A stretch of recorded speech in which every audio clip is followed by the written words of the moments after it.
నమస్తే, నేను సిరి.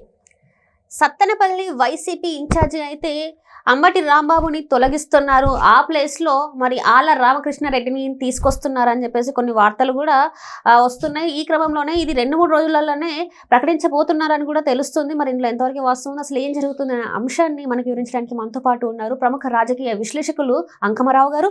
నమస్కారం సార్. నమస్తే. సార్, ఇప్పుడు చూస్తుంటే మరి వైసీపీ ఇన్ఛార్జిగా సత్తెనపల్లిలో అంబటి రాంబాబుని ముందు నుంచి అనుకున్నారు. కానీ ఇప్పుడు అనూహ్యంగా ఆళ్ల రామకృష్ణారెడ్డి గారి పేరు తెర మీదకి వచ్చింది. ఇంకా 2-3 రోజులలో ఆయన పేరును కూడా వాళ్ళు ప్రకటించే అవకాశం ఉందని కూడా మరి ఒక వార్త అయితే వస్తుంది. మరి దీని మీద మీ స్పందన ఏంటి సార్?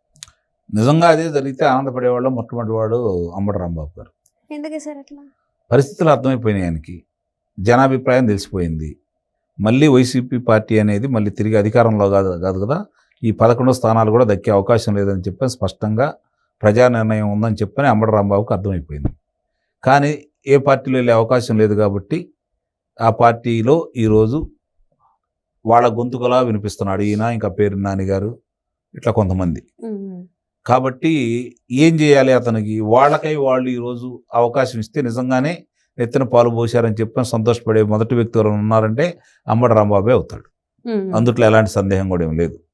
ఎందుకంటే ఇక్కడ గమనించుకోవాల్సిన అంశం ఏంటంటే 2004లో ఎన్నికలు వచ్చినాయి, అప్పుడు గెలిచాడు.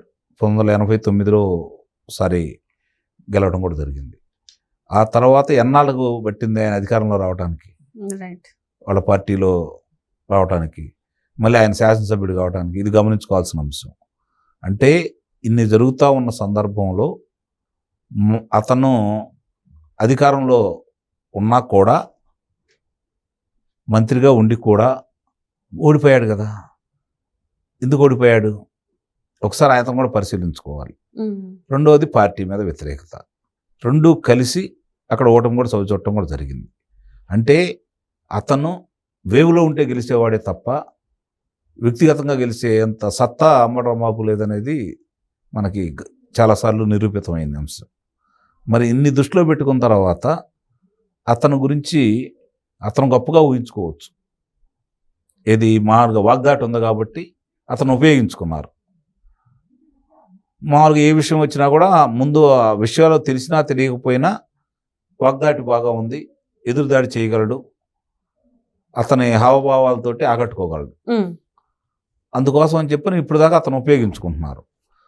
ఒక రకంగా పైకి అతను మాట్లాడుతున్నా కూడా అంతర్గతంగా స్నేహితులు వీళ్ళందరూ కూడా అలా మాట్లాడొద్దని చెప్పి చెబుతున్న సందర్భాలు కూడా ఉన్నాయి. చాలామందికి అర్థం కాని విషయం, కానీ తప్పనిసరి పరిస్థితి. ఇప్పుడు కనుక అతను తప్పించారనుకో, అందుకే నేను ఇవన్నీ కూడా అతను తప్పించుకుని అడుగుతాడు. చాలా ఆనందంగా ఉంటుంది, అతను విశ్రాంతి తీసుకుంటాడు. అంటే ఇప్పటి వరకు జరిగిన వీటన్నిటి నుంచి ఒక ఉపశమనం దొరుకుద్ది, నిస్సందేహంగా దొరికింది. కొన్నాళ్ళన్న విశ్రాంతిగా తీసుకుంటాడు. ఒకవేళ ఈ ప్రభుత్వం కుంభకోణాల్లో అతనికి సంబంధించిన ఏదైనా బయటికి వెలికి తీసేసి అతను కారాగార వాసం చేపిస్తే అది వేరే విషయం. అప్పటిదాకా ప్రశాంతంగా ఉండట్టే కదా. ఆ బాధ్యతలు తప్పిస్తే ఆ వంక పెట్టుకుని దూరంగా ఉండొచ్చు కదా. ఇప్పుడు అట్లనే ఇప్పుడు ఆళ్ల రామకృష్ణారెడ్డి ఎవరైతే మన మంగళగిరి మాజీ ఎమ్మెల్యే ఎవరైతే ఉన్నారో ఆయన కూడా జనసేన పార్టీలోకి వెళ్తారని చెప్పేసి మొన్నటి వరకు ఒక వార్త కూడా సోషల్ మీడియాలో ఒక వార్త బాగా నడిచింది. మరి ఇప్పుడేమో మళ్ళీ సత్తెనపల్లి ఇన్ఛార్జిగా అని చెప్పేసి మరి అంటున్నారు. వాళ్ళే ఒక క్లారిటీ లేదా, లేకపోతే అదొక నిజంగా రూమర్ అనుకోవాలి, ఏంటంటారు సార్? అంటే ఇది కొట్టిపారవేయలేము, కాకపోతే ఊహాగానాలు ఎక్కువ జరుగుతున్నమాట వాస్తవమే. అతను మంగళగిరిలో 2 పర్యాలు గెలిచిన వ్యక్తి అతను. కాబట్టి మంగళగిరికి సంబంధించినంత వరకు అతని మీద బాగా వ్యతిరేకత ఉందనేది మొన్న బాగా వ్యక్తమైపోయింది. ఈ పరిస్థితుల్లో అతన్ని ఇక్కడ తీసుకొస్తారు, రాంబాబుని తప్పిస్తారు అనే ఆలోచన ఉన్నదనేది ప్రచారం జరుగుతున్న వాస్తవమే. కానీ నాకు తెలిసినంత వరకు అతన్ని ఇక్కడ తీసుకొస్తారని అయితే నేనైతే భావించను. రామకృష్ణారెడ్డిని ఇప్పుడు సహజంగానే వాళ్ళ అన్నయ్య ఇప్పుడు రాజ్యసభ సభ్యుడు అయోధ్య రామిరెడ్డి గారు. అయోధ్య రామిరెడ్డి గారికి జిల్లా బాధ్యతలు అప్పచెబుతారు. జిల్లా బాధ్యతలు అంటే ఆయన్ని జిల్లా అధ్యక్షుడు చేయకపోయినా కూడా ఆయన చెప్పు చేతల్లోనే నడుస్తాయి. ఆయన ఒక రకంగా సమర్థుడు కూడా, ఈ నిర్వహించగల వ్యక్తి ఆయన. సహజంగానే ఆయన తమ్ముడుగా బట్టి ఇతను ఆళ్ల రామకృష్ణారెడ్డి ఇప్పుడు వాళ్ళకు సంబంధించినంత వరకు కొంచెం బలంగానే మేము మంగళగిరిలో ఉన్నామనే భావనలో వాళ్ళు ఉన్నారు. మరి అన్నప్పుడు తీసుకొచ్చేసి సత్తెనపల్లిలో నిలబెడతారా? ఇప్పుడు సామాజిక సమీకరణ దృష్టిలో పెట్టుకున్నా కూడా అక్కడ ఈరోజు తెలుగుదేశం పార్టీ సంస్థాగతంగా చాలా బలంగా ఉంది. గతంలోనూ బలమైన స్థానాలు ఇవి. కొన్ని అంటే అభ్యర్థుల ఎన్నికల్లో పొరపాట్ల వల్ల ఆ స్థానాల్లో ఓడిపోతూ వస్తూ ఉన్నారు. కానీ ఇతర అలాంటి పరిస్థితి లేదు. కన్నా లక్ష్మీనారాయణ గారికి ఇచ్చారు, ఆయన గెలవడం కూడా జరిగింది. రేపు పొద్దున ఇంకా అంటే జరిగే పనులు కావచ్చు, అభివృద్ధి పనులు కావచ్చు, పక్కనే రాజధాని ఉండటం కావచ్చు, ఆ ప్రాంతం ఈరోజు అంటే చాలామందికి స్వాంతన చేకూరుతూ ఉంది. విలువలు పెరుగుతూ ఉన్నాయి, భూమి విలువలు పెరుగుతూ ఉన్నాయి, అట్లాగే పనులు జరుగుతూనే ఉన్నాయి.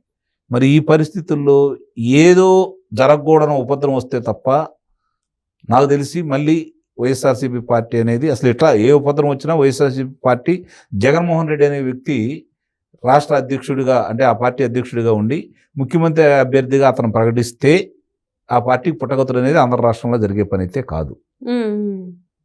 కాబట్టి వీళ్ళు ఎన్ని ప్రయోగాలు చేసినా ఎవరు అక్కడి వాళ్ళు ఇక్కడికి వచ్చినా ఇక్కడ అక్కడికి వచ్చినా కూడా మళ్ళీ ఆ పార్టీని నిలదొక్కునే అవకాశం ఉంటుందని అయితే నేనైతే భావించట్లేదు. స్థానికంగా చాలామంది ఏమనుకుంటారంటే కొన్ని విషయాల్లో స్థానికంగా జరిగే ఎన్నికల్లో గెలుపు వస్తే అది మా గెలుపు, పార్టీ గెలుపు అనుకుంటారు. కాదు, స్థానికంగా జరిగేది ఎన్నికల్లో అభ్యర్థుల యొక్క బలాబలాల మీద ఆధారపడి ఉంటుంది. దానికి పార్టీ తోడైంది కాదని నేను అంటలేదు. కానీ బలమైన అభ్యర్థులు ఉన్నప్పుడు అది పార్టీకి ఉపయోగపడింది. బలహీన అభ్యర్థులను గెలిపించుకోగలిగినప్పుడు పార్టీ గొప్పతనం అయింది. ఇవాళ జగన్మోహన్ రెడ్డి గారి మీద వ్యతిరేక గాలి సోకినందువల్లే కదా ఇంత భారీ ఆధిక్యతతోటి ఈ కూటమి గెలిచింది. అంటే అక్కడ చంద్రబాబు నాయుడు గారిని సమకాలీకుడు కాకపోయినా కూడా జగన్మోహన్ రెడ్డి గారిని పొంతన పోల్చుకున్నమాట మాత్రం వాస్తవం. జగన్మోహన్ రెడ్డిని ఓడించాలనే నిర్ణయానికి ప్రజలు వచ్చిన తర్వాత చంద్రబాబు నాయుడు గారితో ఎవరు కలిసినా స్వాగతించారు, వాళ్ళకి అఖండ విజయం చేకూర్చారు. అంటే అతని మీద ఎంత వ్యతిరేకత ఉంది, ఆ వ్యతిరేకత పోవాలంటే నాకు తెలిసి 2-3 ఎన్నికలు జరగాల. అప్పుడు అతనిలో పరివర్తన వచ్చేసి ప్రజల కోసం పోరాడి అతని మీద ఉన్న అవినీతి కేసులు 5 సంవత్సరాలు జరిగిన కుంభకోణాలు కాదు. ఎందుకంటే 5 సంవత్సరాల తెలుగుదేశం పార్టీలో జరిగిన ఏది కూడా ఈ ప్రభుత్వం వైఎస్ఆర్సీపీ ప్రభుత్వం నిరూపించలేకపోయింది. తీసుకెళ్లిన నాయకుల్ని రిక్తాస్తాలతో ఇంటికి పంపించాల్సి వచ్చింది, కోర్టులు మటికాయలతోటి. కాబట్టి వీళ్ళు ఇప్పుడు ఆధారాలు ఉన్నాయి, చాలామంది విషయాలు బయటకు వస్తున్నాయి.